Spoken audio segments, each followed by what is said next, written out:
ini hidupnya akan dimuliakan, meninggalnya akan tenang, dan pulangnya langsung disiapkan oleh Allah para malaikat untuk menyambutnya di pintu surga. Bahkan saat sakaratul maut ditampakkan surga dan hasil dari perbuatan amal solehnya.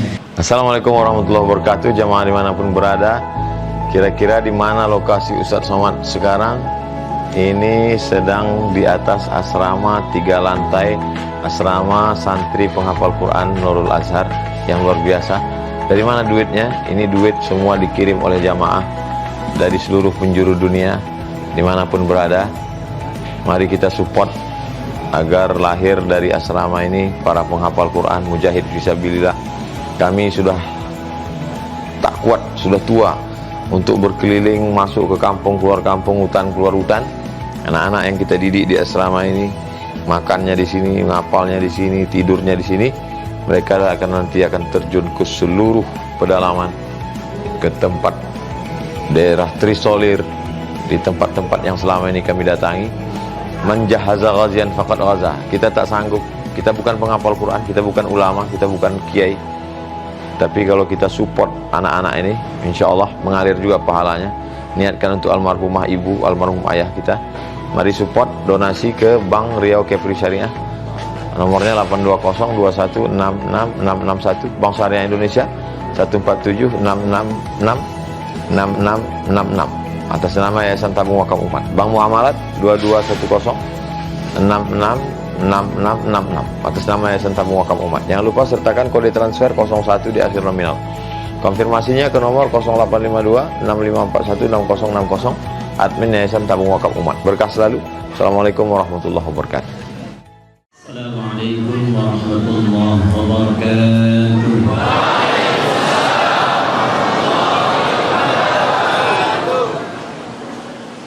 Alhamdulillahilladzi baraka hadzal masjid biminthaqatihi lan taibatu. Wassalatu wassalamu ala rasulillahi alladzi bi fadlihi ata rahmatullahi wa barakatuh.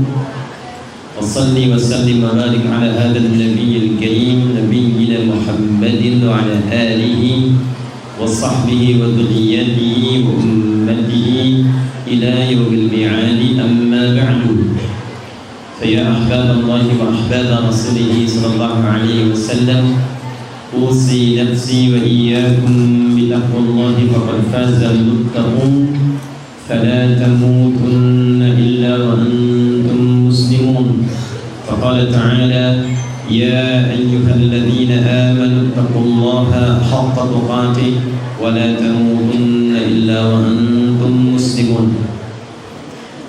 Yang kami hormati, kita muliakan, dan semoga Allah Subhanahu wa taala merahmati jadi mama cerdik pandai, para ulama, tokoh masyarakat, Pak Wabub. Ini jemaah kami di Lampung yang sekarang kembali ke daerahnya dan Allah amanahkan menjadi wakil bupati. Semoga seluruh kita dirahmati dan diridhai oleh Allah Subhanahu wa taala. Para hadirin sekalian yang kami muliakan, pertama saya minta maaf duduk sedikit lebih tinggi dari Bapak Ibu sekalian. Tidak menunjukkan satu hal tertentu, boleh jadi Bapak Ibu lebih mulia di hadapan Allah Subhanahu wa taala dibandingkan kami yang duduk di sini. Ini hanya sekedar nampak terlihat saja. Ini pun sudah diminta berdiri oleh para ibu. Nanti kita bagi waktunya ya Bu. Bismillahirrahmanirrahim. 15 abad yang lalu, di era Nabi Muhammad SAW, awal menyampaikan risalah dakwah sebagai Nabi dan Rasul di kota Makkah Al-Mukarramah, di waktu yang seperti saat ini. Tadi Bapak Ibu sholat apa? Sekarang waktunya waktu apa? Halo? Di waktu seperti ini, 15 abad yang lalu, orang-orang Arab itu punya kebiasaan. Jadi kalau sudah tiba waktu asar, di sore hari, mereka akan duduk-duduk santai sambil menghitung hasil-hasil niaganya. Jadi nanti di zaman Nabi itu ada 4 golongan yang diistimewakan oleh masyarakat. Yang pertama itu adalah pedagang, pebisnis. Bahasa Arabnya disebut dengan tajir. Jadi tajir itu asalnya bukan orang kaya, tapi yang dagang. Jamaknya disebut dengan tujar. Mereka kebiasaannya menyebar sampai nanti ada yang ke Yaman, ada yang ke Syam. Syam sekarang 4 negara. Ada di Jordania, ada di Lebanon, ada di Palestina, ada Syria. Jadi ada yang kemudian musim panas, musim dingin berangkat mereka. Nanti diabadikan kebiasaan itu di surah Al-Quraisy. Li'ilafi Quraisy ilafihim rihlatasy-syita'i was-shayf. Jadi syita musim dingin, shayf musim panas. Itulah tujar. Yang kedua ada syair, jamaknya syu'ara. Itu kegiatannya setiap hari naik turun lembah untuk mencari inspirasi membuat lirik-lirik syair. Nanti diabadikan dengan namanya surah Asy-Syu'ara, surah ke-26. Kalau kita baca khususnya dari ayat 224 sampai nanti ke ujungnya akan ditemukan kisah tentang mereka. Wasy-syu'ara'u yattabi'uhumul ghawun alam tara annahum fi kulli wadi yahimun. Pernahkah engkau dengar kisah tentang para penyair di masa jahiliyah yang kerjanya naik turun lembah? Karena tadi saya dari lembah Gumanti itu yang ada danaunya. Dulu orang-orang Mekah itu ada di antara mereka yang kebiasaannya naik turun lembah untuk mencari inspirasi bikin syair. Mereka punya 16 rumus membuat syair, dikenal dengan bahr namanya. Jadi orang Arab dulu itu lihat apapun bisa bikin puisi. Ada namanya Imrul Qais, sedang pulang dari lembah, lihat anak muda sedang menatap karena baru ditinggal kekasihnya. Dia langsung bikin bait puisi mengatakan kifa nabki min dzikra habibin wa manzili bisaqtil liwa bainad dakhuli fa hawmali. Mustaqilun ganti kerajas, yang tadi pakai tawil. Tawilun tabulun al-bukhuli fa'maba'ilu fa'ulun mafa'ilu. Ada lagi yang menggunakan nanti rumus rajas. Lihat burung-burung kecil terbang, itu bisa langsung bikin puisi. Ada burung bulbul lompat-lompat di atas pohon, bawahnya itu sungai. Al-Asma'i itu bisa bikin puisi. Sautus safiril bulbuli hayyaja qalbi thamili al-ma' wa zahru ma zahri lafdhul muqali fa anta ya sayyidani wa sayyidi wa maulali fakam qayyumuni al-ghazayyil al-muqayqali qadaftuhu min wajnatin min fi'li hadha ar-rajuli faqala la faqad ghada muharwili awal walad wali ya waylani faqultu la tuwalwili fabayyinu al-lu'ali qalat lahu hina kadha in harwadhi al-muqali kahatan kaqailani tantabitan tantabuli. Allah Akbar. Puisi tentang burung bulbul. Nah, itulah syu'ara. Yang ketiga, dukun. Di zaman jahiliyah, dukun sudah ada. Nanti datang Islam, dukun hilang. Jadi kalau ada orang jadi dukun sekarang, itu tertinggal dia, karena sudah kedahuluan oleh orang-orang jahiliyah. Dukun sudah ada. Yang keempat, sahir, tukang santet. Dua ini kerjaannya setiap hari bikin jimat. Nanti siapa yang paling berhasil, paling bagus, paling efektif, 4 golongan ini akan diangkat menjadi golongan terhormat. Maka nanti setiap sore seperti ini persis, mereka akan berkumpul di tempat-tempat khusus tertentu yang nanti setiap pakannya akan dilombakan di sebuah bukit, di tempat-tempat kumpul namanya aswaq. Nanti ada suq Dumatul Jandal, suq Waqah, dan puncaknya mereka akan berkumpul di dekat Ka'bah di satu bukit besar namanya Jabal Qubais. Supaya tidak membayang-bayangkan, ini saya berikan ilustrasinya. Lokasinya di mana sekarang, ya? Nanti insyaallah kalau Bapak Ibu umrah, haji, mudah-mudahan yang belum haji, belum umrah dipercepat insyaallah, ya. Tak cukuplah dengan amin. Bum, ya. Siap, kan? Baik. Ini kalau nanti berangkat haji atau umrah, di tempat kumpul-kumpul orang Arab dulu tuh gini. Ini kelihatan Bu di sini. Ini sudah ketiga kali saya tanya. Memang cuma di Sumatera Barat ibu-ibunya yang belum saya tulis sudah kelihatan. Ini ada hotelnya, namanya Hotel Zamzam yang ada jam tangan Arab di atasnya. Ini ada sofa. Ini di belakang sedikit nih. Di sini ada Hilton. Hilton yang lama karena nanti ada yang baru di belakang ini. Warnanya keren. Naik kediaman atau rumahnya sahabat Abu Bakar As-Siddiq di sini. Jadi kalau kita naik pakai eskalator, belok kanan dikit, ada musalla. Ini nanti seperti ini, karena ini desainnya agak sedikit seperti dalam. Saya pernah di India, itu desain-desainnya begini. Dan dekat pasang juga. Dekat pasang, nanti ada sejarah. Nah nanti di sini depannya itu ada toilet di sini. Ini ada kipas angin ini. Nah ini parlemen Quraisy di sini kumpul-kumpul. Tokoh-tokoh Quraisy. Jadi yang kayak Abu Jahal, Abu Lahab dan Abu yang lainnya itu kumpul sih. Ini mereka yang telah nanti merencanakan hal-hal terhadap Nabi SAW. Tambahnya di sini. Tempat kumpulnya di situ, nanti puncaknya kan di sini. Ini yang berangkat sedikit. Di sini ada bukit besar. Sekarang di atasnya ada istana. Nah ini yang disebut dengan Jabal Qubais. Kalau ke arah sini nanti turun, kita ke bawah, bisa ke arah tempat lahirnya Nabi SAW. Dan di sini belok kanan. Di sini ada security, CCTV warna putih menghadap ke sini. Lurus ke sini sampai ke ujung, ada 35 kipas angin. Itu sudah saya hitung.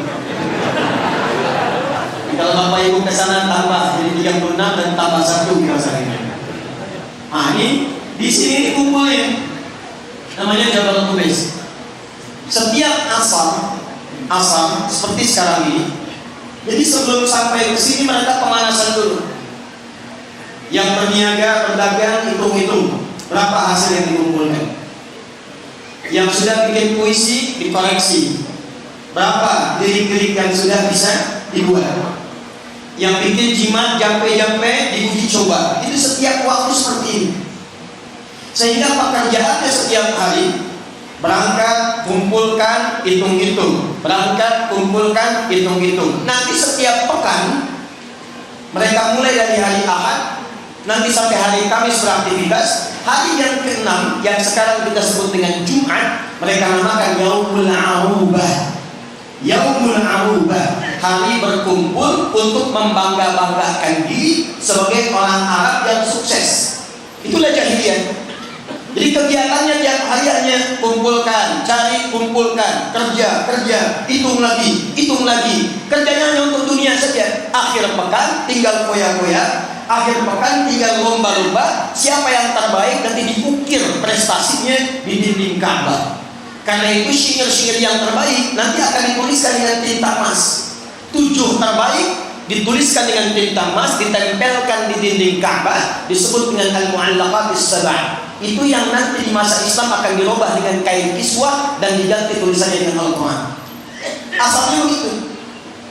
Maka satu kali di era awal dakwah Nabi, orang-orang yang tadi kumpul-kumpul itu berdebat tentang kekayaan sampai mereka berselisih, sampai berkelahi satu dengan yang lainnya, hingga mereka mengatakan ini waktu asar ini, waktu sore ini, waktu yang terkutuk, membuat kita berselisih, membuat kita bertengkar, padahal kita sedang menghitung harta dunia.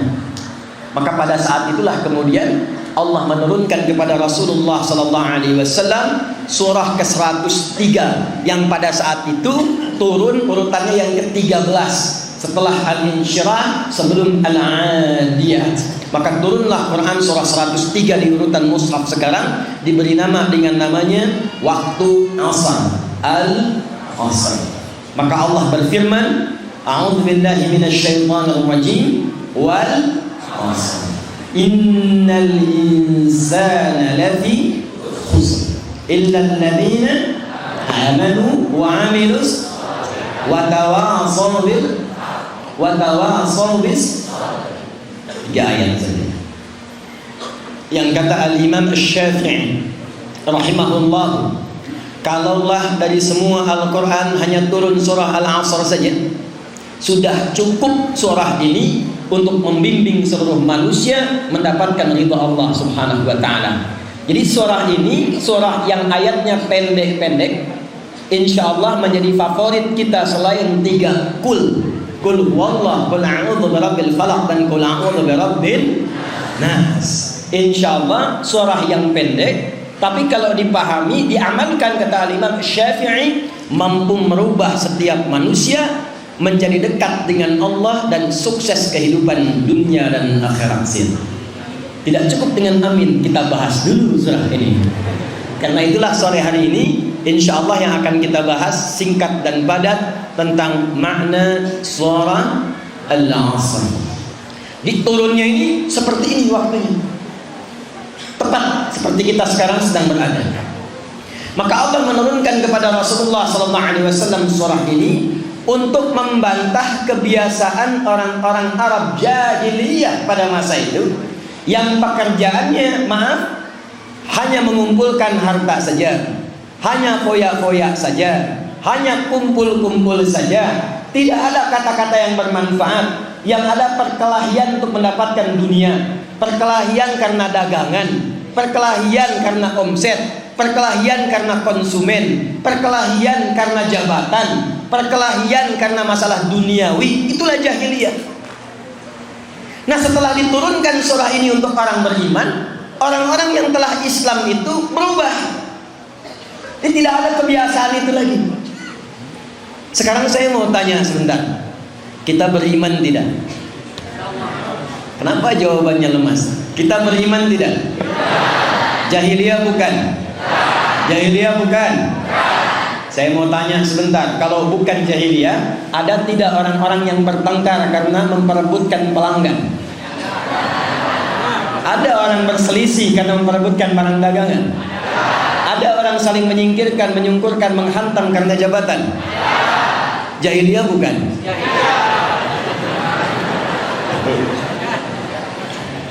Berarti balik lagi dong ke 15 abad yang lalu.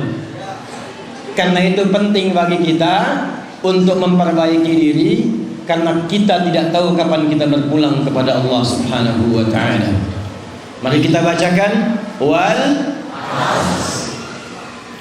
Wawunya di situ fungsinya qasam. Qasam itu artinya sumpah yang tegas.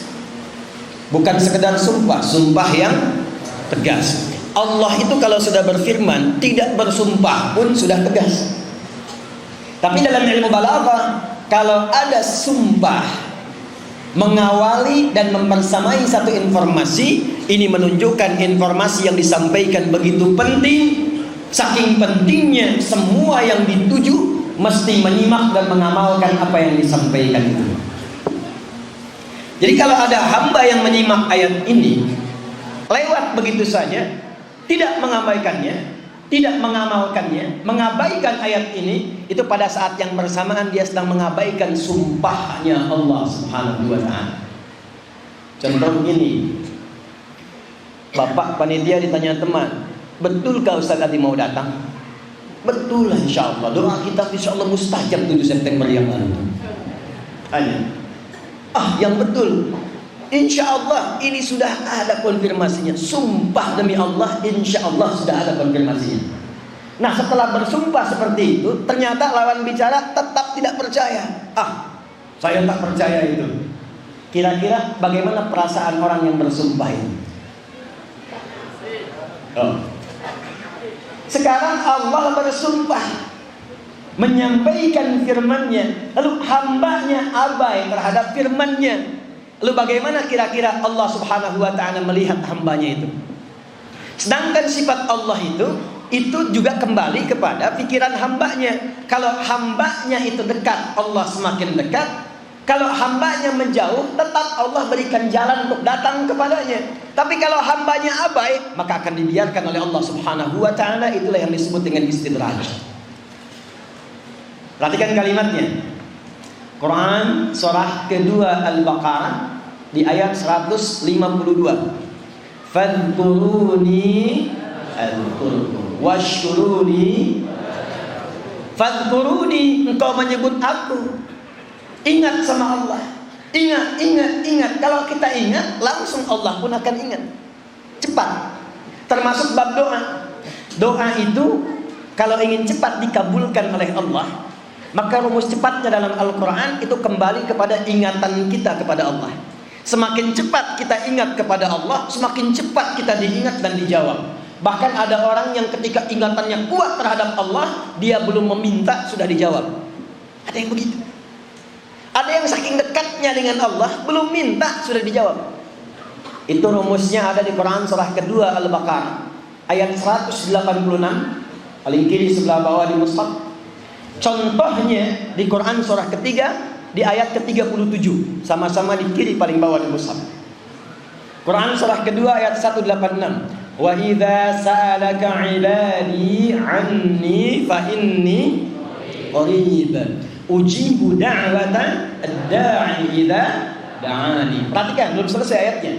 Falyastajibu li wal yu'minu bi la'allahum yarshudun. Kata Allah Muhammad sallallahu alaihi wasallam, jika ada hambaku yang ingin mendekat kepadaku, bertanya kepadamu untuk mendekat kepadaku.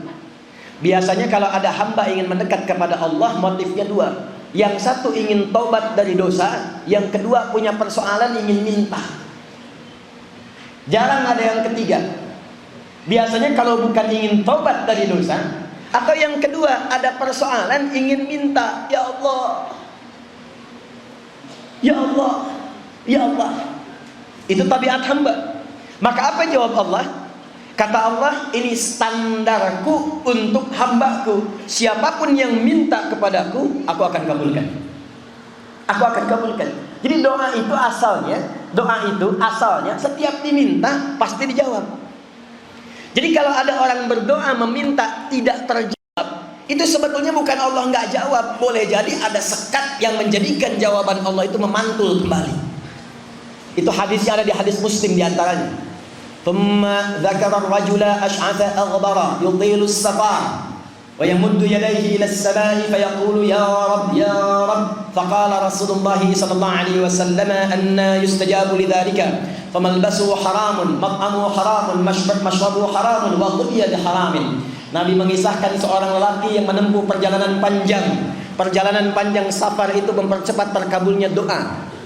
Bapak ibu safar umrah ke Mekah atau berangkat tugas dari sini ke Jakarta, diniatkan untuk ibadah. Anak-anakku belajar ke pondok berangkat, ada yang ke Harau, ada yang ke Bukit Tinggi, ada yang ke Padang Panjang. Berangkat dari sini diniatkan ibadah, itu setiap perjalanannya mempercepat terkabulnya doa. Hadis lain di Ibnu Majah nomor hadis 233. An Ali Darda radhiyallahu ta'ala anhu qala Rasulullah sallallahu alaihi wasallam man salaka tariqan yaltamisu fihi ilma sahhalallahu lahu tariqan ila al-jannah wa innal malaikata latadhu ajnihataha ridan li talibin ilmi. Siapa yang menempuh perjalanan diniatkan untuk belajar, maka setiap langkahnya akan dijadikan oleh Allah meringankan dia ke surga. Dan saat ia di perjalanan, malaikat membentangkan sayapnya memohonkan ridha kepada Allah. Ridha malaikat diantara maknanya mengaminkan doa orang yang sedang akan belajar itu. Jadi perjalanan jauh itu mengabulkan doa. Kedua, yamuddu yadayhi ila sama, dia mengangkat tangannya ke langit. Bab mengangkat tangan itu yang standar begini. Jadi ini dua telapak disatukan di depan dada gini, mempertemukan keduanya. Biasanya kalau saya mencontohkan paling mudah, di kanan ada garis, di kiri ada garis, pertemukan garisnya, kemudian di depan seperti ini. Nanti semakin hajatnya tinggi, semakin ke atas seperti istisqa. Tapi nanti dalam Jumatan khatib cukup mengangkat kemudian bagian telunjuknya sebagai standar. Nah ini mengangkat tangannya begini. Mengangkat tangan itu mempercepat jawaban dibandingkan dengan tidak mengangkat tangan. Itu hadisnya sahih. In qala Rasulullah sallallahu alaihi wasallam, kita dengan Quran hadis ya supaya dalil lebih kuat. Innallaha hayyun karimun. Allah itu sungguh sangat perasa dan akan sangat merasa malu kalau ada hamba mengangkat tangannya begini dan tidak dijawab doanya. Itu jawaban Nabi kepada orang yang mengatakan dan bertanya pada Rasulullah, "Ya Rasulullah, bagaimana kalau aku berdoa mengangkat tangan, apakah dikabulkan?" Kata Nabi, "Bagaimana menurutmu kalau ada orang memohon kepadamu dengan mengangkat tangan begini, apakah engkau akan kabulkan?" Kata orang itu, "Aku malu kalau aku tidak memberi dan mengabulkannya." Maka kata Nabi, Allah sangat maha merasakan dan lebih malu kalau hambanya memohon mengangkat tangan tapi tidak mengabulkan. Yang ketiga, dia menyebut ya Rabb, ya Rabb. Itu termasuk al-asmaul husna. Berdoa dengan dimulai dengan al-asmaul husna, mempercepat jawaban doa dibandingkan dengan tidak menyebut al-asmaul husna. Itu sahih. Pertama dalilnya ayat Al-Quran surah ke-17 Al-Isra dari ayat 110. Allah Subhanahu wa taala berfirman, "Qul id'ullaha aw id'ur rahman ayyamma tad'u falahul asmaul husna." Hambaku, kalau engkau punya hajat, punya kesulitan, punya permohonan, sebut namaku, kata Allah, minta ya Allah. Makanya di lisan kita kadang refleks, kepleset pun kita bilang ya Allah. Ya. Hujan, jemuran belum terangkat, ya Allah. Itu fitrah, ingin minta pertolongan. Atau sebut Ar-Rahman. Atau kata Allah, kamu punya masalah apa? Aku telah berikan, bentangkan nama-nama terbaikku untuk mengabulkan semua hajatnya. Namanya itu yang disebut dengan Al-Asma'ul Husna. Jadi Al-Asma'ul Husna itu nama yang Allah khususkan untuk mengabulkan semua hajat kita. Butuh rizki, ya Allah ya Razzaq. Mau belajar supaya ditambah ilmunya, ya Allah ya Al-Alim. Punya masalah supaya disabarkan, ya Allah ya Sabar. Punya persoalan supaya dibuka solusinya, ya Allah ya Al-Fattah. Ada lebih dari nama-nama kebaikan sampai dihitung menjadi 99 nama. Maka seorang sahabat salat di samping Nabi SAW. Ketika ia salam dari salatnya, maka ia berkata, perhatikan, Allahumma yas-samad, Allahumma yas-samad. Perhatikan kalimatnya. Ada lagi riwayat menyebutkan Allahumma yal ahadus samad, alladzi lam yalid wa lam yulad wa lam yakul lahu kufuwan ahad. Riwayat lain mengatakan Allahumma ushidu bi annaka antallahul ahad as-samad alladzi lam yalid wa lam yulad wa lam yakul lahu kufuwan ahad. Allahumma inni astaghfirulaka. Ya Allah, aku bersaksi hanya Engkau Tuhanku, aku bergantung kepadamu. Engkau tidak beranak dan tidak diperanakan dan tak ada sekutu bagimu. Aku hanya bermohon kepadamu. Ya Allah, aku enggak minta banyak, aku cuma minta tolong ampuni dosaku. Apa komen Nabi pada waktu itu? Kata Nabi, laqad da'a Allah bismihil a'zam idza du'iya bihi ajaba wa idza su'ila bihi a'ta. Orang ini telah meminta kepada Allah dengan menyebutkan nama Al-Asma'ul Husna tertinggi Allah, yang kalau dimintakan dengan itu semua permintaan akan dijawab, semua doa akan dikabulkan. Orang tadi yang saya sebutkan di awal, laki-laki tadi menempuh tiga-tiganya, perjalanan jauh. Yang kedua mengangkat tangannya ke langit begini, dan yang ketiga menyebut Al-Asma'ul Husna. Tapi apa komen Nabi? Sekarang kan musim komen ya, like, share, and tapi lihat komen Nabi. Kata Nabi, anna yustajabu lidzalik. Doanya bagus, caranya bagus, tapi sulit rasanya untuk mendapatkan jawaban. Allah kabulkan cuma mantul. Kenapa? Maaf, malbasu haram, pakaiannya haram, mat'amu haram, makanannya haram, mashrabu haram, minumannya haram, wa ghudhiya biharamin, dan perangkat hidupnya dihasilkan dari yang haram. Tipu menipu, mencuri, korupsi, sogok menyogok, dan seterusnya. Itu kalau dilakukan jadi makanan, masuk ke mulut, tembus ke perut, maka akan menjadi hijab termasuk dari doa. Seperti ini. Lihat ini. Ini apa ini? Ini gelas. Isinya air. Ini air apa? Air bening. Kalau putih susu. Coba kita cek ya, susu bukan ini. Sebentar. Alhamdulillah, air bening. Nah, lihat sini. Ini gelas. Ini ada ruangnya terbuka. Ini mau dimasuki apa saja bisa masuk. Bening tambah yang hitam jadi kopi hitam. Tambah susu jadi kopi susu. Masukkan apapun masuk. Tapi kalau kita berikan sekat begini, lalu kita akan masukkan sesuatu di atasnya, masukkan. Kenapa? Karena ada sekatnya. Bukan karena kopinya tak dimasukkan, tapi karena ada sekat, kopinya tak masuk. Cahaya juga begitu. Kalau ditembuskan ada sekatnya, cahayanya tak masuk. Yang bahaya itu begini, semakin keras sekatnya. Kalau tisu masuk spidol masih masuk. Ini kertas dipaksa masuk. Tapi kalau sekatnya seperti ini, keras, mau masuk tuh susah. Jadi orang-orang yang bermaksiat, makanannya haram, pakaiannya haram, minumannya haram, masuk haram ke dalam tubuhnya, dia seakan membuat sekat antara hatinya dengan rahmat Allah Subhanahu wa taala. Nanti lama-lama yang seperti ini akan mengunci bagian pintu hidayahnya, mulai dari telinga. Wa fi adhanihim waqra, Quran surah 6 ayat 25. Dan tiba-tiba nular ke telinga, di telinganya ada sumbatan. Dulu sebelum adzan sudah ingat waktu sholat, sekarang sudah berkumandang masjid samping rumahnya.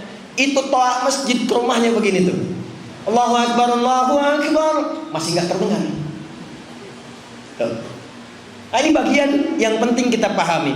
Fikih doa asalnya setiap diminta itu pasti dikabulkan. Kalau belum terkabul bukan Allah tidak mengabulkan. Ada hamba yang berbuat sekat sehingga antara jawaban dengan apa yang diharapkan tidak tersambung seketika dan cepat. Apa hubungan dengan pembahasan kita? Balik lagi kita tadi. Jadi setiap doa itu akan dikabulkan sepanjang kita memenuhi ketentuan dan keinginan Allah Subhanahu wa taala. Tapi yang jahiliyah ini, alih-alih berdoa, yang dilakukan cuma kumpulkan, ketemu, persaingan, selesai. Maka turunlah Quran yang surah 103. Allah langsung bersumpah. Ketika dimulai dengan sumpah, maka Allah meminta kepada semua hambanya yang beriman untuk fokus menyimak surah dan ayat ini, juga mengukur dirinya untuk membedakan antara jahiliyah dengan yang bukan jahiliyah. Sekali lagi, kita tanyakan lagi, jahiliyah bukan? Kita jahiliyah bukan? Jawabannya lebih keras, jahiliyah bukan? Sekarang kita perhatikan, wal 'asr. Apa itu asar? Apa itu asar? Waktu. Apa itu waktu? Asar. Waktu itu bahasa Arab, zaman itu bahasa Arab. Asar itu ada dua arti. Yang pertama, waktu sore menjelang ke maghrib. Kalau sore secara umum bahasa Arabnya masa'un.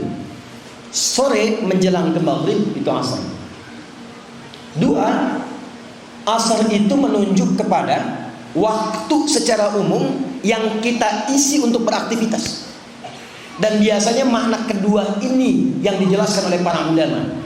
Jadi tidak disebutkan kata asar kecuali menunjuk kepada waktu yang diberikan untuk mengiringi kita beraktivitas. Aktivitas itu setiap dikerjakan pasti ada waktunya.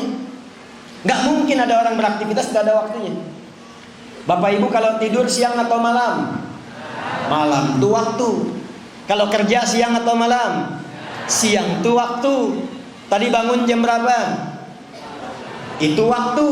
Subuh jam berapa tadi? Itu waktu. Setiap waktu yang menjadikan kita mampu beraktivitas itu disebut asar namanya. Cara menerjemahkan ayat ini, perhatikan secara tafsirnya.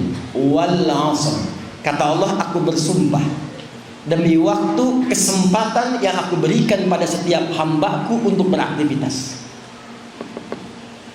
Innal insana lafi.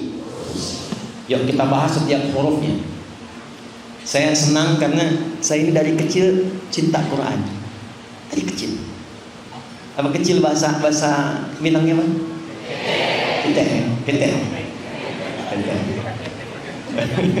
Kete ya. Ayam kate, ayam kecil ya. Kete. Saya sejak kete itu cinta Quran. Cinta Quran. Jadi saya pelajari bagaimana memahami Quran itu. Ternyata dasarnya dari bahasa. Karena itu ketika kuliah saya pilih fakultas bahasa untuk memahami Quran. Karena saya lihat Imam Syafi'i begitu, Imam Ahmad begitu, para ulama begitu, dari bahasa dulu. Sekarang pun disertasi kami itu menganalisis bahasa Quran. Jadi kita mengkaji bahasa Quran 30 juz. Karena indah sekali Quran itu, setiap unsur bahasanya indah. Nah sekarang kita coba satu-satu. Inna misalnya, apa itu inna? Sesungguhnya. Apa itu sesungguhnya? Inna. Yuk kita baca. Inna harfun nasbin wa tawkilin tansibul isma wa tarfa'ul khabar mabniyun 'alal fathi la mahalla lahu minal i'rabi. Itulah inna. Paham? Tidak. Ya. Inna itu harfun nasbin. Kalau diharakat menjadikan kalimat harakat fathah kalau tunggal atau kasrah kalau jama' pada umumnya.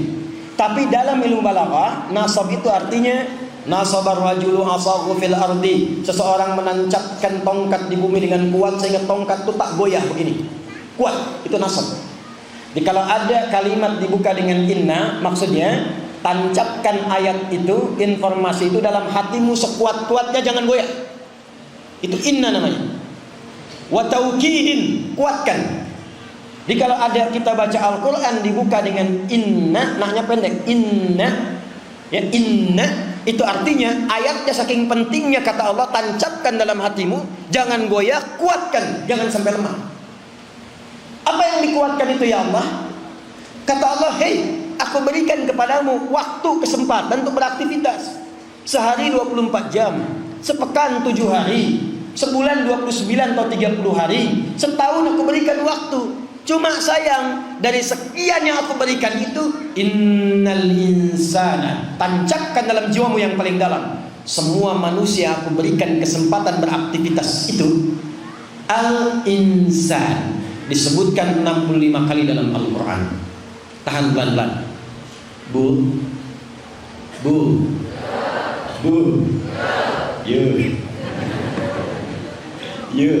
hey. Manusia itu setidaknya disebut dengan 5 nama dalam Al-Quran. Berapa nama? 5 atau apa bahasa Minangnya? 1 C 2 O 3 Go 4 P 5 Dampak saya belajar. Jadi manusia itu ada 5 nama dalam Al-Quran, gitu ya. Alhamdulillah. 1 Bashar. Apa namanya? Bashar. Disebutkan 35 kali dalam Al-Quran. Dan itu nama pertama yang diperkenalkan oleh Allah kepada malaikat dan jin. Jadi malaikat dicipta duluan dari nur cahaya. Kedua, jin diciptakan dari api yang menyala-nyala. Al-Hijr ayat ke-17, ayat ke-27, maaf. Al-Hijr ayat 27. Wal janna khalaqnahu min qablu min naris samum. Ketiga baru manusia. Ketika manusia diciptakan itu, nama pertama yang diperkenalkan Bashar namanya. Wa idh qala rabbuka lil malaikati inni khaliqun bashara. Quran surah 15 ayat ke-28. Singkatnya begini, singkatnya Bashar itu makhluk yang punya penampakan kulit yang baik plus punya nafsu, itu Bashar. Itu Bashar. Manusia itu diciptakan tampilannya bagus. Bagus. Kalau tak percaya, coba masuk kebun binatang, ya. Nanti ukur tuh dengan setiap hewan. Bandingkan, masih bagus kita. Tapi sayang, awas hati-hati. Mesti dicatat manusia pun punya nafsu. Jadi ada makhluk yang punya nafsu, itu lawannya takwa.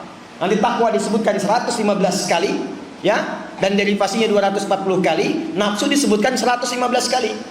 Takwa itu sifat malaikat. Jadi malaikat tuh hanya punya takwa saja, tak punya nafsu. Takwa itu sifat baik saja. Makanya malaikat tidak ada yang pernah melanggar. Quran surah 66 ayat yang ke-6. Sifat malaikat itu la ya'sunallaha ma amarahum wa yaf'aluna ma yu'marun. Malaikat tak pernah kenal maksiat karena memang tidak punya nafsu. Itu malaikat. Pernah dengar malaikat Jibril korupsi ayat? Malaikat maut tertukar mencabut nyawa, pernah dengar? Tak ada malaikat maksiat. Karena itu jangan capek kita memuji malaikat karena memang sudah baik. Tak ada nafsunya. Nah sebaliknya, ada makhluk yang diciptakan dengan nafsu saja, tak ada takwanya. Itulah hewan. Kambing.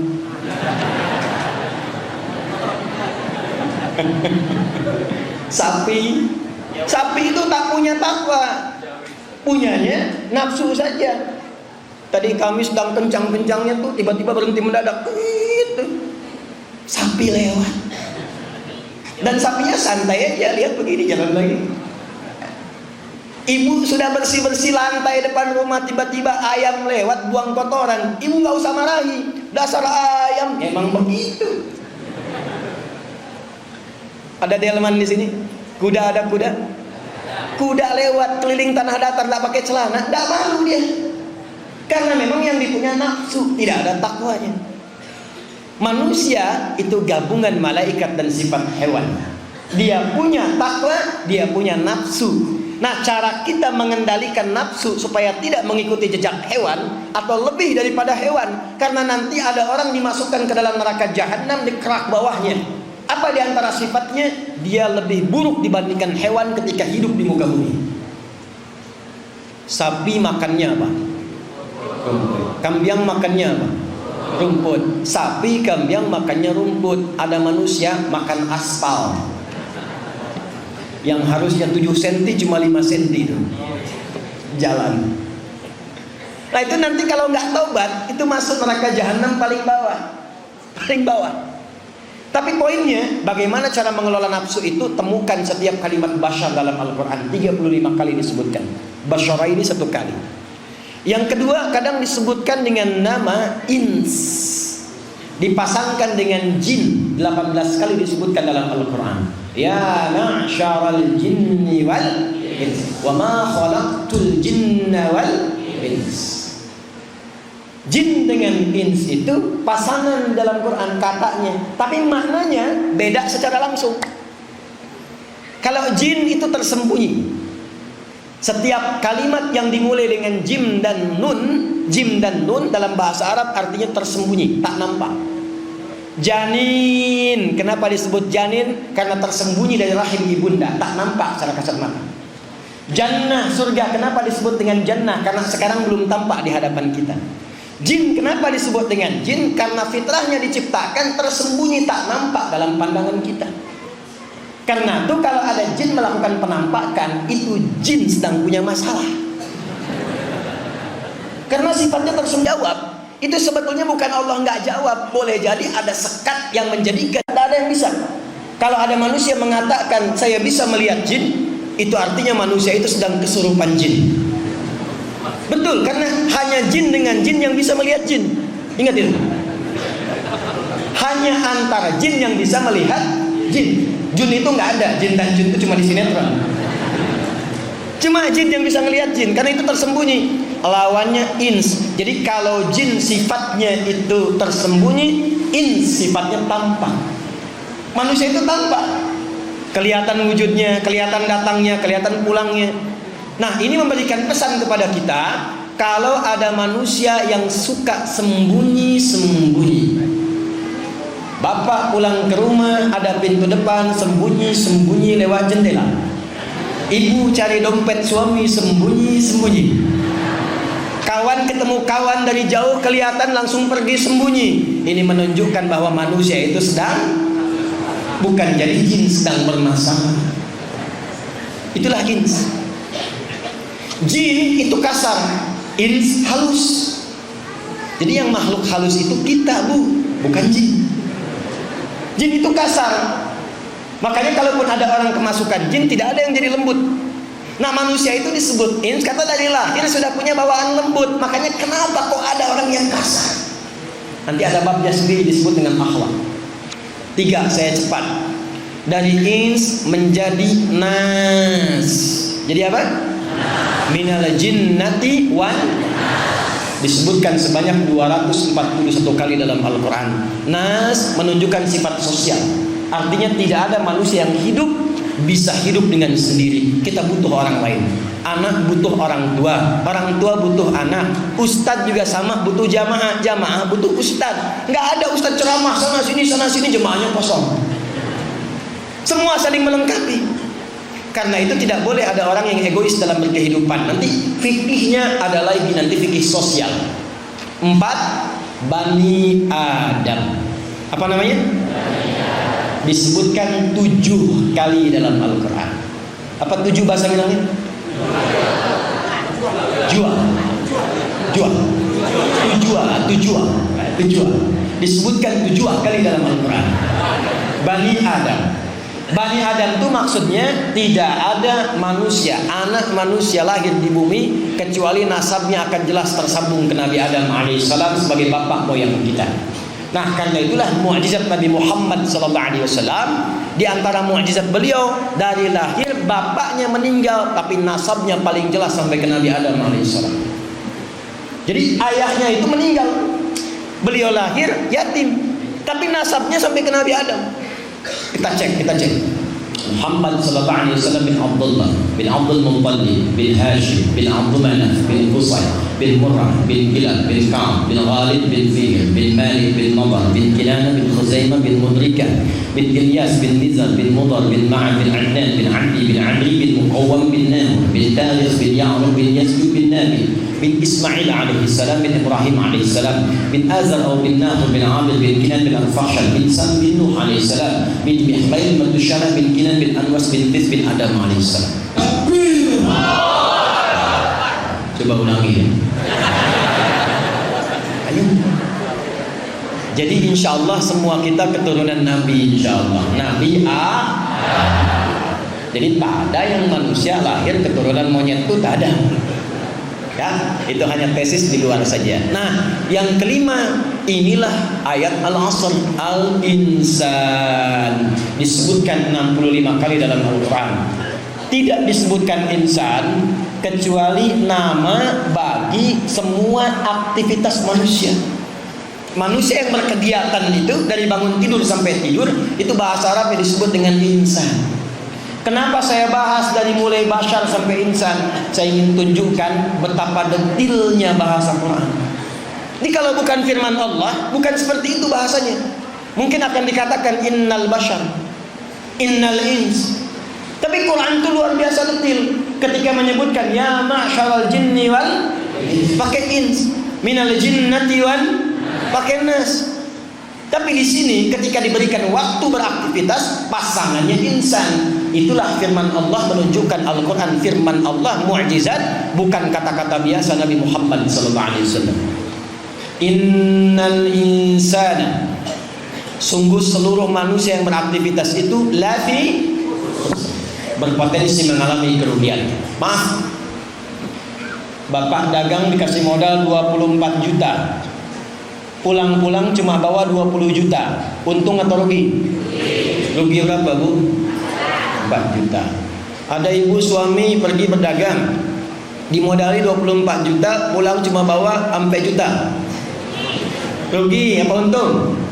Berapa ruginya? 20 juta. Ada orang oleh Allah diberikan waktu beraktivitas selama 24 jam. Ternyata yang dibawa pulang kepada Allah cuma 4 jam. Berapa ruginya? Nah, jahiliyah itu disifati oleh Quran banyak ruginya, karena waktunya dihabiskan untuk mencari dan mengerjakan kegiatan yang tidak punya nilai di sisi Allah Subhanahu wa taala. Berkelahi jahiliyah, mencuri jahiliyah, mabuk jahiliyah. Pak, jahiliyah itu pemabuk yang paling amatir. Paling amatir itu 5 kali dalam sehari. Profesional lebih daripada itu. Di pemabuk amatir itu 5 kali. Kalau baru 2 kali masih coba-coba. 5 kali dalam sehari. Di pemabuk sudah ada zaman jahiliyah. Zaman sekarang ada begal. Zaman jahiliyah begal itu tak tanggung. Sekampung itu ada kampung begal, namanya kampung Gifar. Tokoh hanya diantaranya Jundub bin Junadah. Nanti saya cerita belakang. Jadi pembegal ada, pemabuk ada, pezina komplit, pembunuh lengkap. Ada preman Mekah, itu yang kerjanya sering duel. Ada di antara yang paling kuat, tokoh yang paling kuat itu selalu menantang kepada orang-orang sekitarnya. Kalau berani dengan saya bertemu di Bukit A, tapi sebelum datang pamit dulu pada ibu yang telah melahirkannya karena dia akan pulang tanpa nama. Nanti saya cerita siapa dia. Itu semua komplit, lengkap. Jahiliyah. Nah itu oleh Allah diberikan nafas gratis, udara gratis, kesehatan gratis, 24 jam supaya beraktivitas. Tapi ternyata aktivitasnya tidak ada yang bisa dibawa pulang menghadap Allah Subhanahu wa taala. Perhatikan rumusnya begini. Rumusnya begini. Jika ada manusia, kita manusia bukan? Berarti kita termasuk yang dihita, yang dituju di ayat ini. Ingat, ayat ini bukan untuk ambil, bukan untuk ayam, bukan untuk elang. Ayat ini untuk kita. Karena itu kata para ulama, kalau sedang baca Al-Quran, rasakan ayat itu ditujukan untuk kita secara langsung. Kita yang sedang dituju oleh Allah. Perhatikan baik-baik. Manusia yang beraktivitas, apapun pekerjaannya, diberikan modal waktu oleh Allah. Tapi sayang ada orang yang mengisi waktunya tak punya nilai di hadapan Allah. Kapan itu bisa punya nilai? Maka dalam bahasa Arab, kalau ada satu kondisi yang mengeluarkan kita dari situ, maka gunakan huruf illah. Gunakan huruf illah. Tadi kan dikatakan manusia berpotensi rugi, kita ingin keluar dari kerugian, maka tambahkan illah setelah itu. Wal 'asr innal insana lafi illah. Nah, yang setelah illah itulah itu yang benar. Yang setelah illah itulah itu yang bermanfaat. Maka ada berapa kegiatan yang bermanfaat menurut Allah dalam surah ini yang dibimbingkan kepada kita? Satu, illal ladzina alladzina amanu. Satu.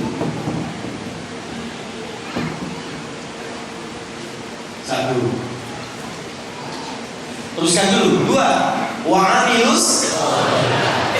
Dua, wa amilus salihat. Tiga, wa tawassaw bil. Tiga, hak. Empat, wa tawassaw bis. Empat ini. Jadi kalau kita pegang empat ini sampai kita wafat, maka kita akan digolongkan oleh Al-Quran termasuk orang yang beruntung dan akan bahagia saat kembali kepada Allah Subhanahu wa taala. Mau seperti itu? Ingin seperti itu? Nah, yuk, perhatikan baik-baik ayatnya, karena ini di antara surah terpenting yang diturunkan dalam Al-Quran. Satu, alladzina ismun mausul yadullu 'ala al-jam' al-jam'iyyah. Alladzina itu disebutkan sebanyak 1080 kali dalam Al-Quran.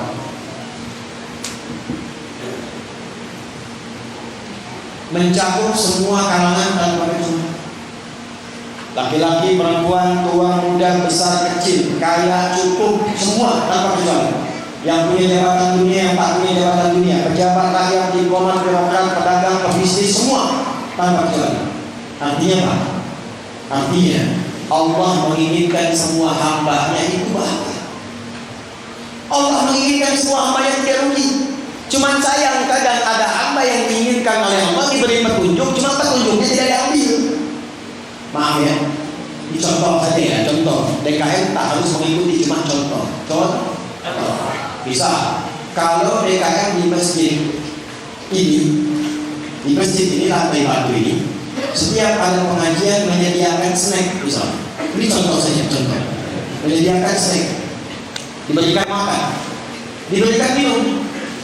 Tapi ada ketika di antara jamaah yang dibagi, ada yang tak mau ambil makanan, ada yang tak mau ambil minuman. Sehingga tak sadar dia tausiah ceramah agak lama, dia mulai lapar kehausan, tapi dia memilih tidak mengambil. Akhirnya ketika dia pulang, dia jatuh pingsan. Pertanyaannya, yang salah itu panitianya atau orangnya?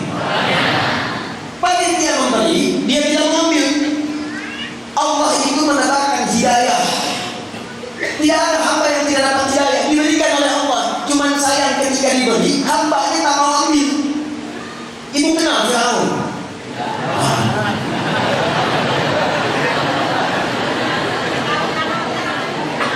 Luar biasa itu.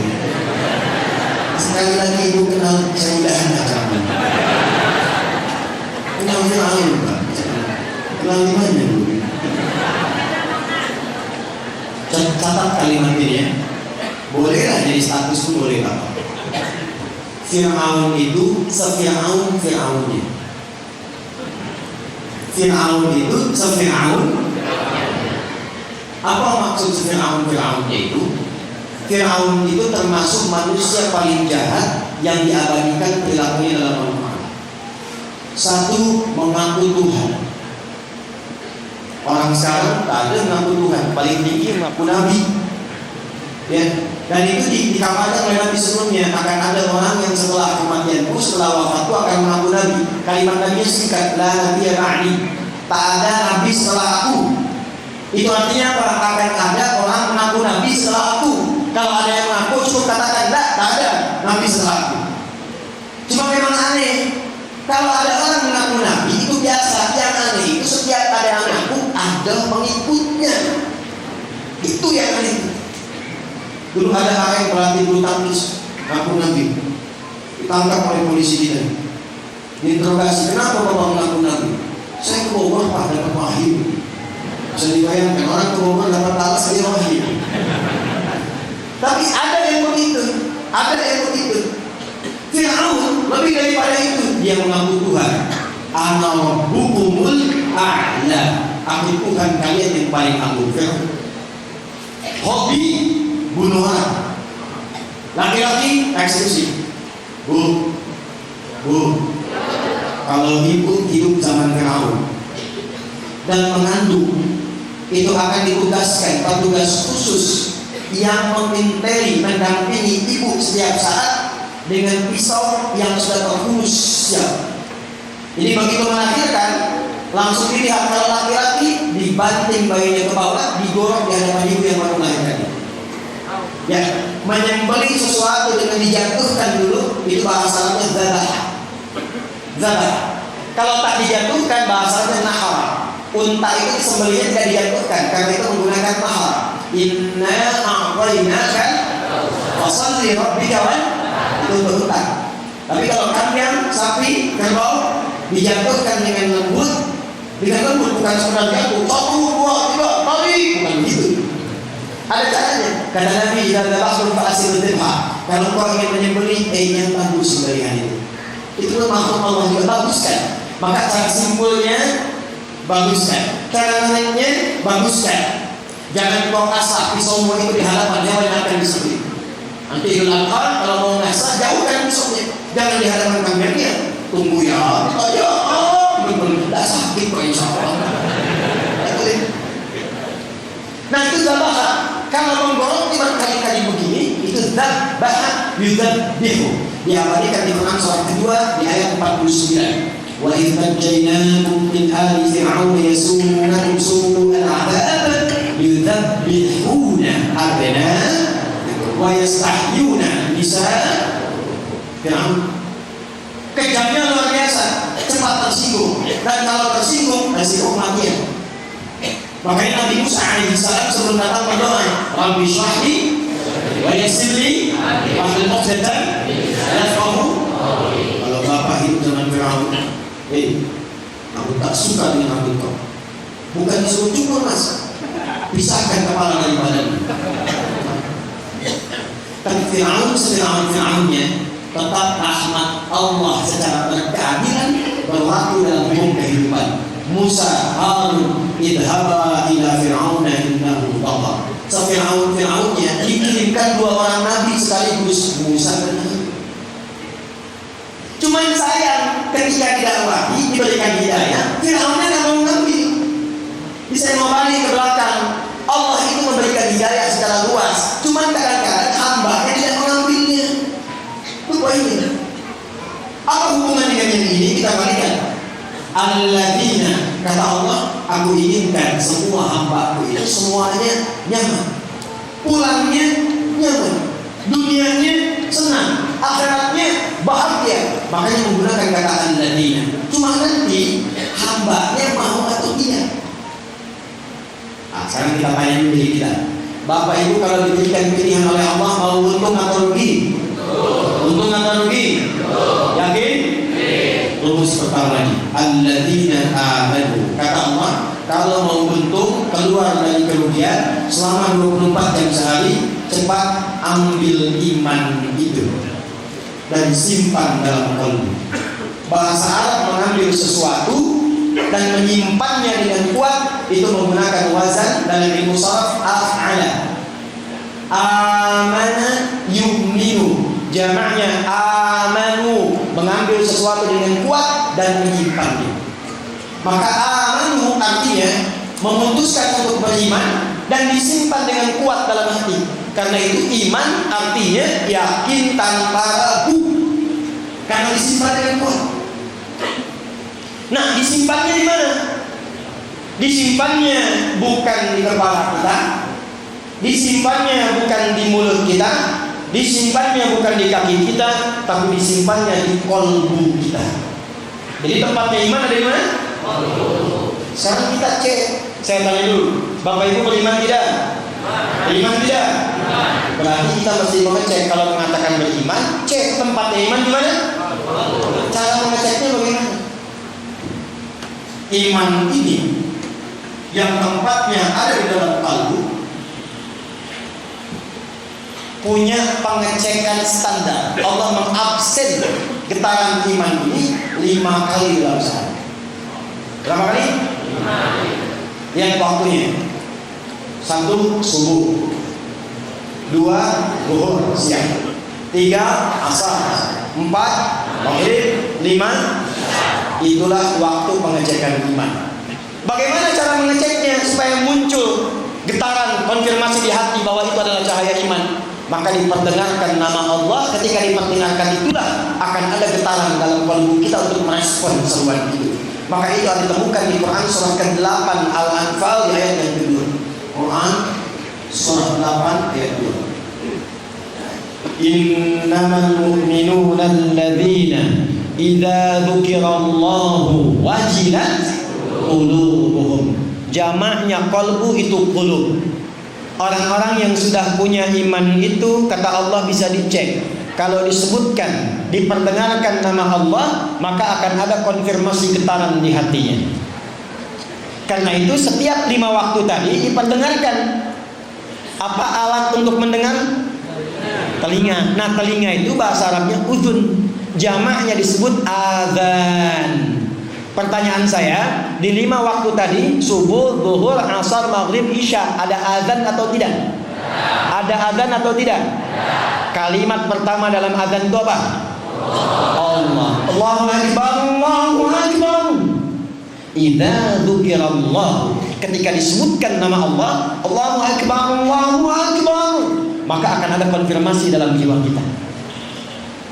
Nah, Bapak Ibu merasa nggak kalau ada suara adzan itu di hati ada getaran mengatakan kepada kita cepat sudah adzan? Pernah gitu? Nah, itulah yang dimaksud konfirmasi iman. Kalau kita mendapati itu, kita termasuk orang beruntung. Tapi baru 1/4, belum sepenuhnya beruntung. Artinya orang-orang yang tidak memiliki iman itu 24 jam disebut oleh Al-Quran sebagai orang yang merugi selama hidupnya. Karena nanti iman inilah yang akan menentukan seorang hamba memiliki bekal untuk pulang atau tidak. Jadi yang dibawa oleh kita saat ke alam kubur dan kembali kepada Allah itu bukan pekerjaan hasil dunia ini, bukan airnya, bukan handphonenya, bukan kendaraannya, bukan otonya, bukan Hondanya, bukan itu yang dibawa. Tapi nanti semua hasil kegiatan yang dihasilkan dari iman itu.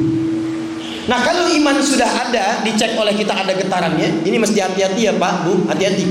Karena kata Nabi akan ada satu zaman subuh orang beriman, sorenya sudah hilang imannya. Wayum si kafirah. Ada orang yang sorenya beriman, itu pagi-pagi sudah hilang imannya. Saking cepatnya masa berganti, ada orang diberikan dunia langsung imannya hilang. Sekarang ada perempuan yang tega menukar imannya dengan hanya satu kalimat, aku mencintaimu. Ayo kita menikah, tapi kamu harus keluar dari agamamu. Hilang iman dengan kata-kata. Ada yang hilang iman, maaf, dengan materi dunia. Kerja di sini saja, tapi nggak boleh sholat. Lama-lama kerja nggak sholat, lama-lama murtad. Ada yang begitu? Pagi beriman, sore kufur. Nah, yang paling menarik, kalau imannya sudah masuk ke dalam jiwanya, nanti iman ini akan menyebar kepada seluruh bagian tubuh kita, maka dibimbinglah semua bagian tubuh ini untuk beraktivitas. Mata melihat, lisan bicara, kaki melangkah. Nah, semua yang sudah beriman itu nanti matanya akan dibimbing oleh imannya. Karena itu orang yang sudah beriman, cara melihatnya akan berbeda dengan yang belum beriman. Jadi kalau orang nggak ada iman, itu semua dilihat. Mau yang aurat, mau yang tidak ada aurat, semua dilihat. Makanya kalau di negeri-negeri orang-orang yang kurang iman atau tak ada imannya, buka-buka pakaian itu dianggap biasa, dianggap model, karena memang nggak ada iman. Paham? Mabuk itu dianggap biasa, zina itu dianggap biasa, karena nggak ada iman. Tapi orang kalau sudah ada imannya, baru melihat saja itu turun ayatnya, langsung dibuka dengan kalimat iman.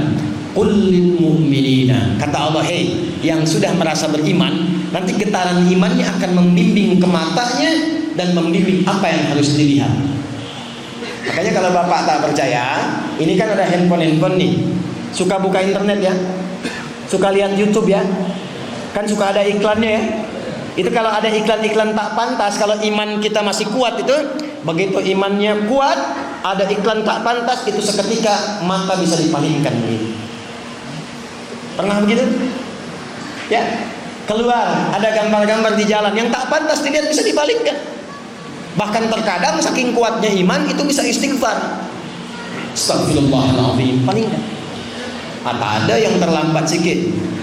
Ya, tak ada yang lisannya astagfirullah, matanya tak berpaling. Astagfirullah, terlambat begitu sekali. Dosa ini, astagfirullah. Ada. Nah, itu hanya dirasakan oleh orang beriman. Sama, bekerja juga begitu, berbicara juga begitu, semua dibuka dengan kalimat iman. Pekerjaan yang dikerjakan karena iman itu nanti semakin kuat imannya. Tolong catat kalimat ini ya. Ini rahasia Pak. Di sini saja. Ini rahasia. Bu. Yuk. Semakin kuat iman seseorang, itu pasti akan semakin baik perilakunya. Jadi kalau kita ingin jadi orang baik, gampang sebetulnya. Kuatkan imannya. Karena orang beriman itu pasti baik. Zaman Nabi umat jahiliyah semua, tapi begitu beriman pada baik semua. Tadi masih ingat yang saya pernah sebutkan kampung begal? Itu nama kampungnya Gifar. Tokohnya Jundub bin Junadah. Tapi beliau memutuskan untuk beriman, masuk Islam. Setelah masuk Islam, beliau bilang sama Rasulullah, ya Rasulullah berikan nasihat. Kata Nabi, pulang. Kata beliau, ya Rasulullah, aku akan umumkan keislamanku di depan orang-orang, di depan Ka'bah. Kata Nabi, jangan, orang-orang masih anti, nanti kamu dipukuli. Apa jawab Jundub? Ya Rasulullah, saya ini membegal terang-terangan, masa beriman sembunyi-sembunyi? Saya ini membegal terang-terangan, masa beriman sembunyi-sembunyi? Aku ingin bertobat di hadapan Allah, datang ke depan Ka'bah, dia katakan, hei orang-orang Mekah, kumpul orang-orang, saksikan, asyhadu an la ilaha illallah, asyhadu anna Muhammadar Rasulullah, dipukulin sama orang, jatuh pingsan. Begitu akan diteruskan, ditemukan konon dalam riwayat disebutkan Ali bin Abi Thalib, konon ada yang menyebutkan Hamzah radhiyallahu alaihim jami'an. Jangan lakukan, karena ini orang dari Gifar. Kalau ini wafat, nanti kafilah kita lewat sana tak akan pernah ada yang selamat. Maka dibiarkan orang itu sampai dia pulang. Namanya Jundub bin Junadah. Tahukah Bapak Ibu apa yang terjadi setelah dia beriman? Beliau pulang ke daerahnya, dibantu warganya untuk beriman. Dan apa yang terjadi ketika Nabi hijrah ke Al-Madinah Al-Munawwarah itu, ternyata Madinah heboh, dak-dik-duk, dak-dik-duk, dak-dik-duk. Datang satu rombongan dari Gifar. Ternyata itu para pembegal yang sudah taubat. Hampir sekampung berubah menjadi muslim dan berubah menjadi orang-orang yang baik setelah mereka beriman. Maka untuk mengabadikan itu, beliau menyantumkan nama kampungnya di depan kunyahnya. namanya Abu Dzar, untuk mengenalkan saya dari kampung begal, maka beliau sebutkan, tambahkan nama kampungnya dengan i di ujungnya. Saya dari Ghifar, maka tambah alif lam di depannya, Al-Ghifar, ujungnya i, Al-Ghifari. Maka dari sejak saat itu dikenal dengan nama Abu Dzar Al-Ghifari. Nah, itu maksudnya begini, saya dulu sebelum muslim pembegal, sekampung begal semua, tapi setelah kami beriman, kami baik semuanya. Itu maksudnya. Jadi iman itu membuat kita lebih baik. Kalau bicara baik, kalau bertutur mulia, mendengar baik, melihat baik. Jadi kalau ada pejabat beriman, gak mungkin berbuat yang kotor, gak mungkin korupsi. Kalau ada pedagang beriman, di pasar itu pada beriman, gak ada tipu-tipu, gak ada pengurangan timbangan. Kalau bapak ibu beriman, pasti anaknya baik-baik semua. Dan kalau kita semua beriman, demi Allah saya katakan, bangsa ini akan maju, makmur dan baik di hadapan Allah Subhanahu wa Ta'ala. Nah, pekerjaan yang dibimbing oleh iman itu bahasa Qur'annya disebut dengan amal soleh. Apa namanya? Karena itu setelah kalimat iman muncul wa'amilus soleh. Dua. Jadi satu apa? Kedua amal soleh.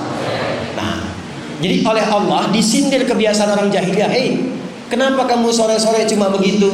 Ngitung-ngitung hasil dagangan, ngitung-ngitung bagaimana sihir yang bagus, berkelahi dengan orang satu dengan yang lainnya, mengutuk waktu, sementara kalian pun akan wafat, kata Allah.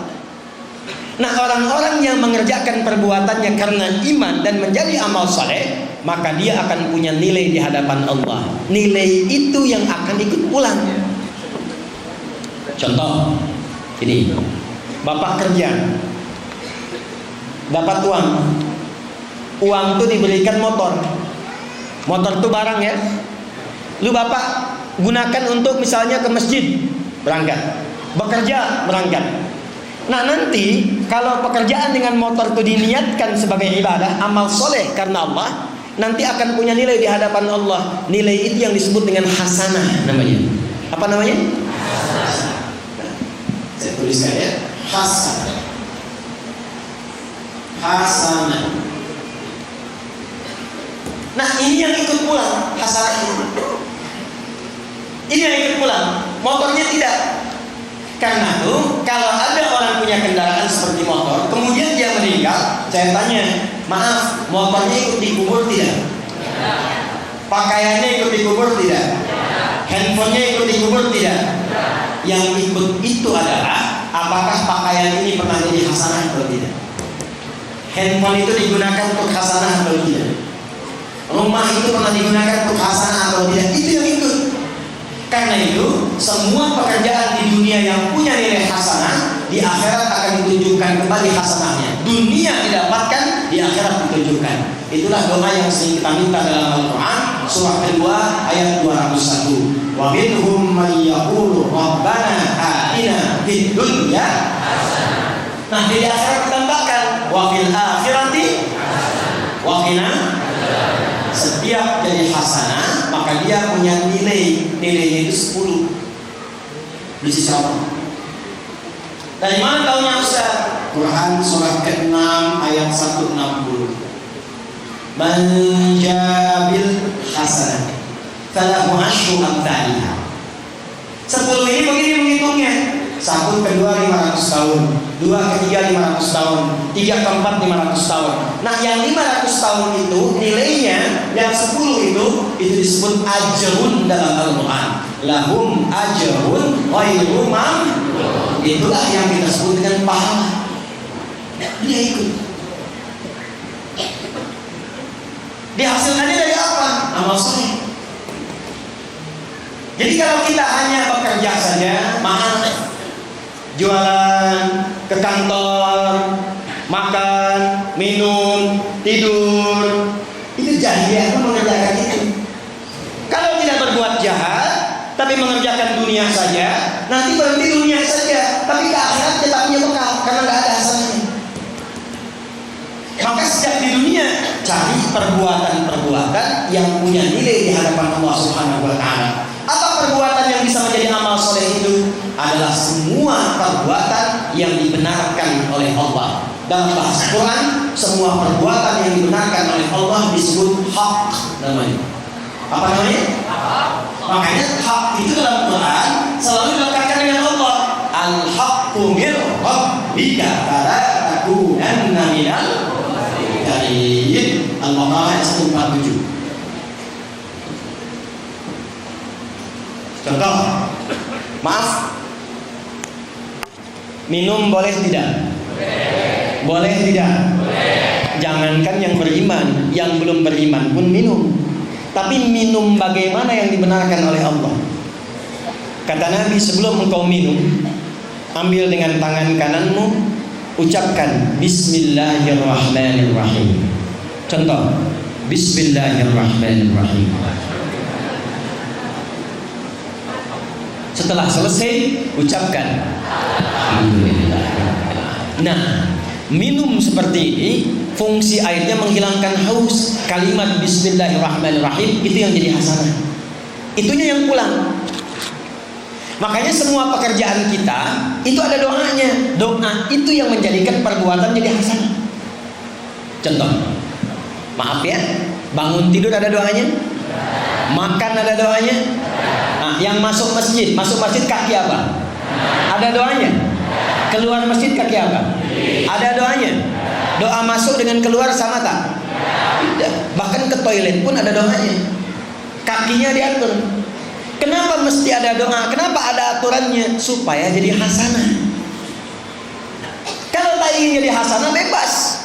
Makan-makan, minum-minum dari hasil yang manapun, silahkan saja, itu dunia.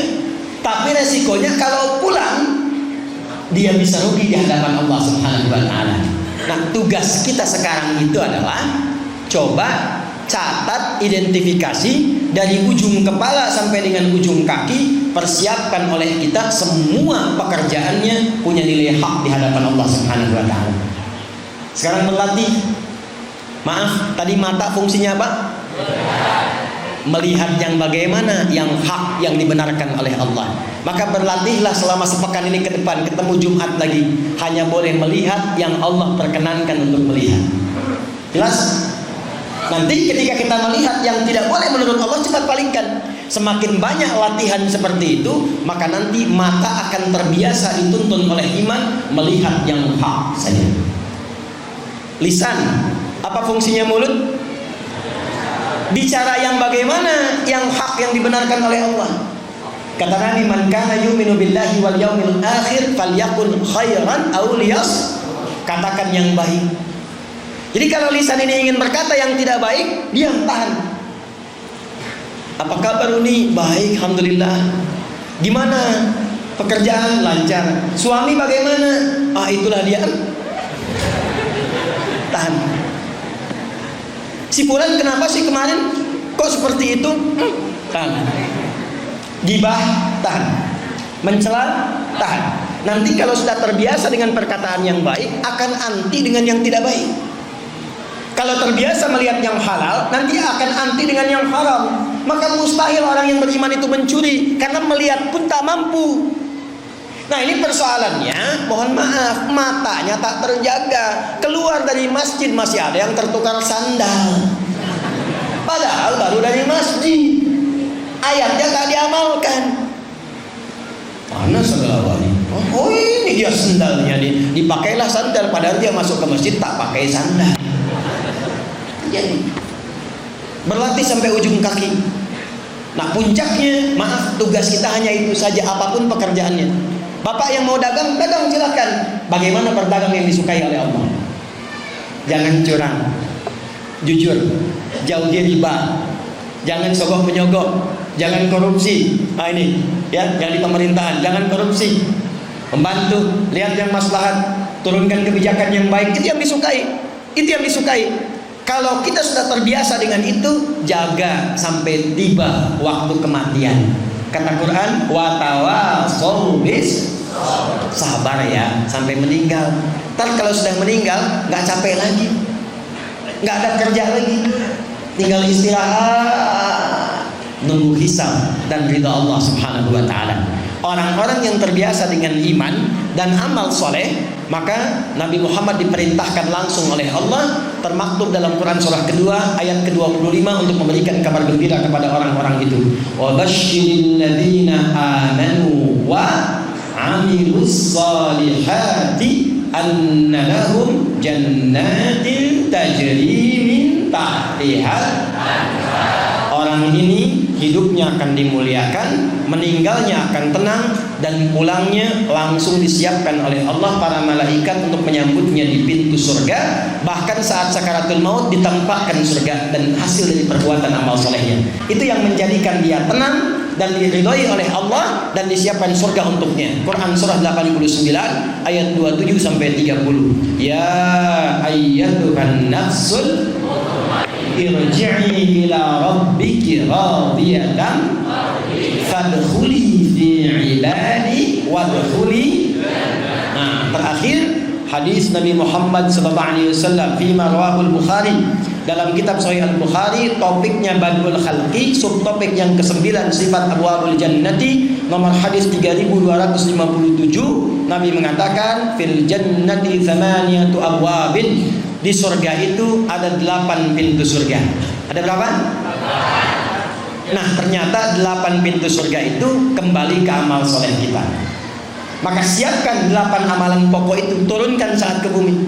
Contoh, ada orang rajin puasa, maka pintunya akan disambut dengan pintu Ar-Rayyan.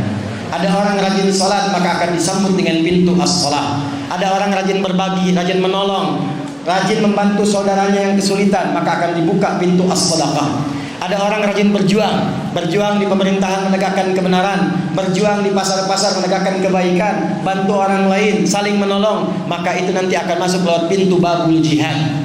Ada lagi pintu babul haji, ada lagi pintu Darussalam, orang yang senang damai, orang yang mengajak kepada ketenangan, ngajak kepada kebaikan, akan disambut di pintu Darussalam. Orang yang banyak perbuatan baiknya sehingga menjadi orang takwa, maka disambut di pintu Darul Muttaqin. Tinggal sekarang cari amalannya, siapkan konsisten, jaga sampai kita wafat. Itulah inti surah Al-Asr yang membedakan orang beriman dengan orang-orang jahiliyah. Saya tutup dengan bertanya, kita jahiliyah atau beriman? Jahiliyah atau beriman? Maka mulai hari ini insya Allah dari tanah datar, dari masjid lantai batu, kita kirimkan pesan ke seluruh Indonesia, kirimkan pesan ke seluruh dunia, bahwa semua kita mulai hari ini akan menjadi orang beriman yang sesungguhnya. Siap? Siap menjadi orang baik? Siap berbuat baik? Siap kita saling mengingatkan? Siap saling menguatkan? Mudah-mudahan semua kita insya Allah dirahmati Allah dan wafat dalam keadaan husnul khatimah. Mari kita berdoa kepada Allah Subhanahu wa taala.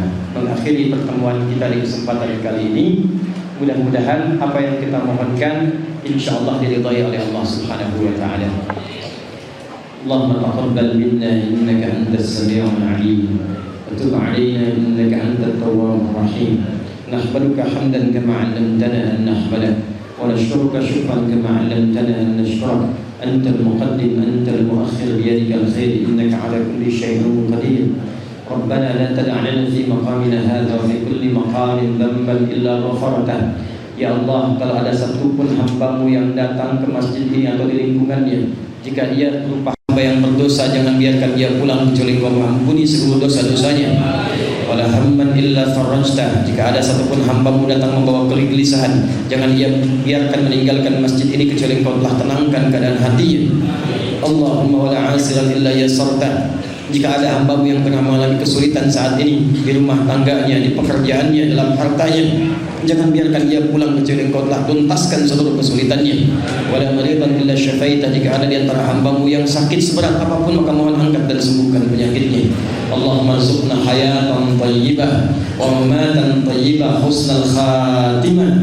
Tawaffana biqaulina la ilaha illallah Muhammadur Rasulullah wa ajib qaulana bikalimatika ya ayyatuhan nafsul mutmainnah irji'i ila rabbika radiyatan mardiyah fadkhuli fi ibadi wadkhuli jannati